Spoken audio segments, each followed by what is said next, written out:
Okay. Assalamualaikum warahmatullahi wabarakatuh. Okey, hari ini video yang kedua. Okey. Hari ini saya nak menemu bual seorang guru saya semasa di sekolah, Puan Nohana. Saya lebih bahasakan diri beliau sebagai mama. Okey. First soalan daripada saya. Okey. Boleh tak menceritakan sedikit tentang latar belakang Mama sebagai seorang guru? Okey, Assalamualaikum dan selamat sejahtera. Nama saya Siti Nurhana binti Daud. Okey, saya telah berkhidmat sebagai seorang guru lebih kurang dalam 11 tahun. Saya mengajar di sebuah sekolah menengah di Ampang, Selangor, dan saya mengajar subjek pendidikan jasmani dan kesihatan. Okey, terima kasih. Okey, soalan yang seterusnya, boleh tak Mama berkongsi cabaran semasa mengajar secara atas talian?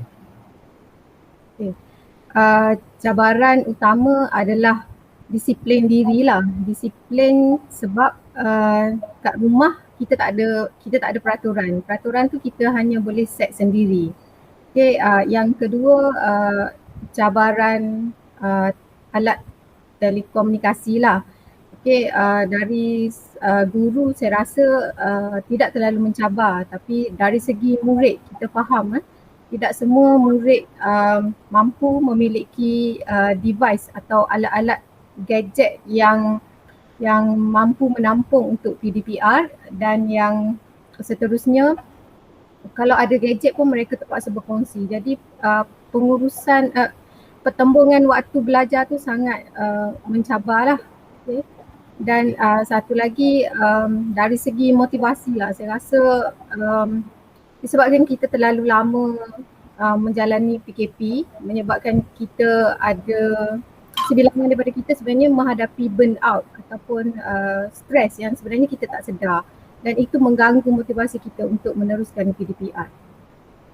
Okey. Dari segi murid lah. Seterusnya, apakah cabaran yang paling sukar bagi Mama yang pernah hadapi semasa mengajar secara atas talian? Okay.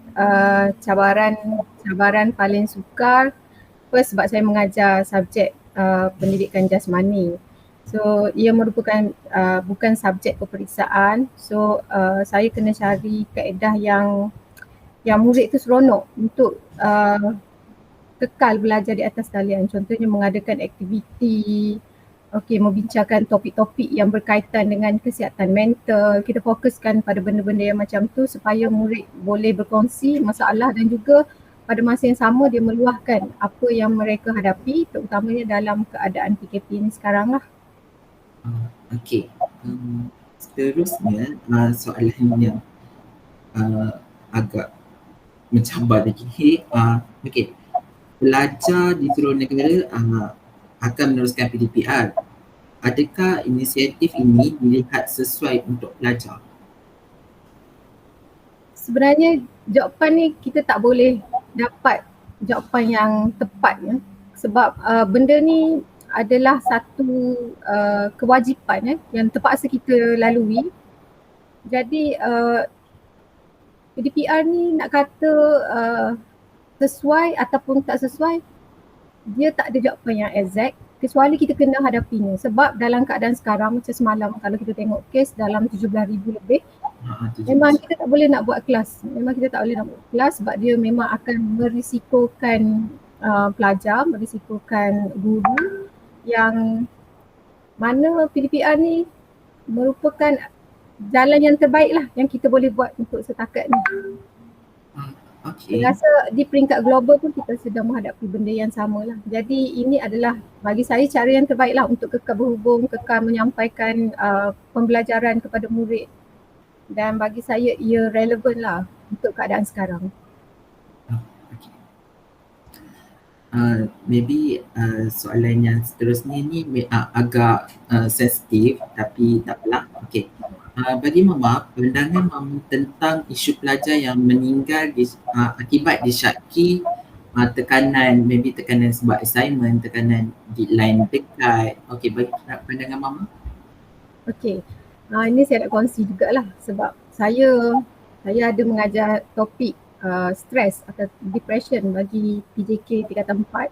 Saya tak nafikan memang ada murid yang menghubungi saya secara personal untuk minta saya guide bagaimana nak hadapi depression. Kita boleh tahu memang depression ni memang graf dia meningkat lah di waktu PKP ni sebab kita berkurung dan kita tak boleh keluar dan dia lain dengan situasi sebelum ni.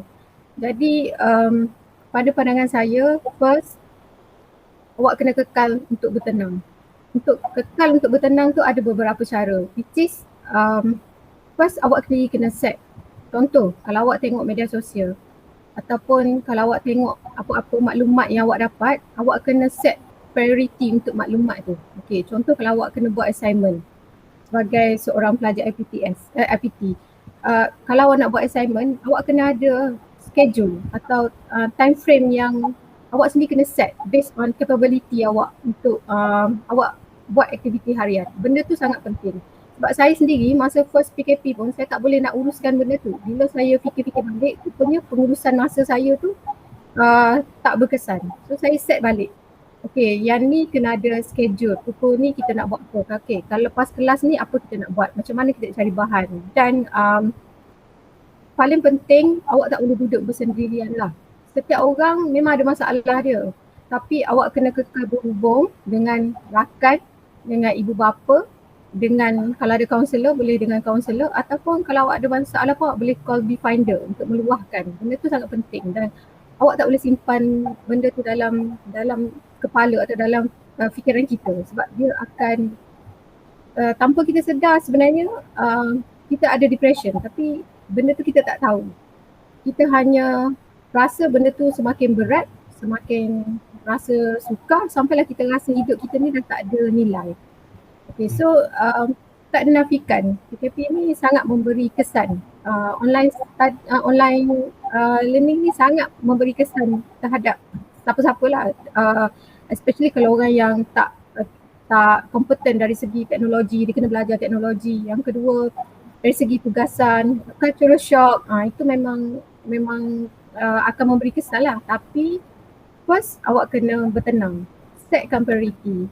Lepas tu manage masa dengan betul. Itu membantulah bagi saya. And then satu lagi saya advise, sebab saya cikgu PJ kan, awak kena exercise. Bila awak exercise, awak akan rasa perubahan hormon. Badan awak akan menghasilkan endorphin. Dia akan memperbaiki mood awak dan membantu awak untuk tenang.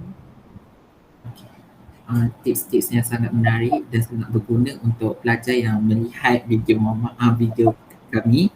Okey, boleh tahu soalan yang terakhir. Okey, boleh tak Mama bagi pesanan kepada pelajar yang melihat video ini?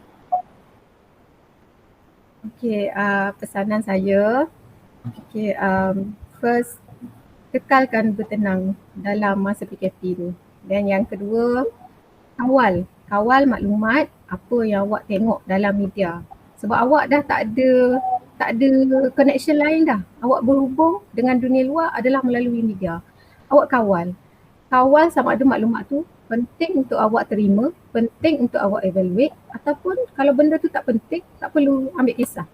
Kalau orang nak kecoh sekalipun, orang nak tumpang, kalau awak tengok sesuatu isu, orang lain komen macam tu, orang lain bahaskan macam tu, kalau dia tak ada kaitan dengan awak tak perlu ambil tahu. Itu je cara untuk bertenang. Dan satu lagi, kalau terlalu lama duduk dalam rumah, saya sarankan untuk at least keluar lah, ambil udara segar dekat luar. Macam tu je lah. Okay. So yang tu soalan terakhir. Okay, terima kasih Mama sebab meluangkan masa dengan lembut untuk menemui bual Mama. Maybe ada kekangan masa untuk Mama sebab mengganggu waktu-waktu Mama. Okay, yang tu saja untuk video kali ini. Okay, dah.